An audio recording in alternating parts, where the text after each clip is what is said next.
कंधार विमान अपहरण कांड 1999 भाजपा सरकार। कारगिल युद्ध 1999 भाजपा सरकार। संसद पर आतंकी हमला 2001 भाजपा सरकार। अक्षरधाम मंदिर पर आतंकी हमला 2002 भाजपा सरकार।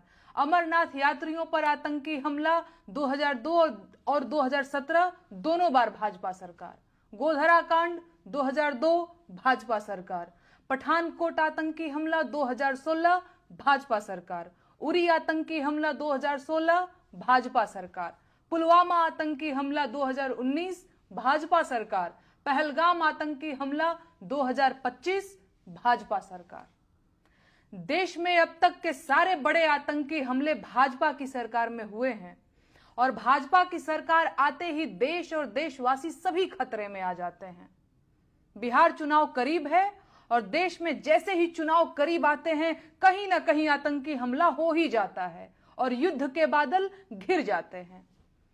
पहलगाम हमले के बाद से ही सरकारी कवियों ने पाकिस्तान के खिलाफ मोर्चा खोल दिया है और वीर रस की कविताएं पढ़ना शुरू कर चुके हैं। अब इन्हें पाकिस्तानियों के कटे हुए सिर चाहिए। ठीक है, तो कौन जाएगा पाकिस्तानियों के सिर काटने?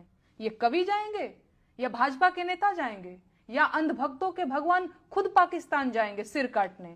दरअसल इनमें से कोई नहीं जाएगा। अगर युद्ध हुआ तो देश के गरीब किसानों के बेटे जो फौज में सिपाही बनकर भर्ती हुए हैं वो आगे भेजे जाएंगे। वो गरीब किसान जिनका बैंक का कर्ज अभी तक सिर पर लदा हुआ है, जिनका ट्रैक्टर जब्त करने के लिए बैंक वाले रोज द्वार पर चक्कर लगाते हैं, उनके जवान बेटों को ये भाजपाई कवि युद्ध में भेजने की मांग कर रहे हैं। ये है इन धूर्त कवियों का कवि हृदय और नियत। और नेताओं का क्या है? चुनाव जीतने के लिए युद्ध की घोषणा करनी पड़ी तो ये वो भी कर देंगे। इनके अपने बेटे तो फौज में है नहीं। इनके अपने बेटे तो विधायक, सांसद और बीसीसीआई का सचिव बनने के लिए हैं। लेकिन लड़ाइयों में झोंकने और गोली खाने के लिए तो किसानों के बच्चे हैं, ताकि देश में राष्ट्रवाद का बयार चले और इन्हें वोट मिले। संसाधन देश के खर्च होंगे, बेटे किसानों के मारे जाएंगे। ये है युद्ध की असलियत और इसीलिए इन नेताओं और उनके चापलूसों को युद्ध की जल्दी है।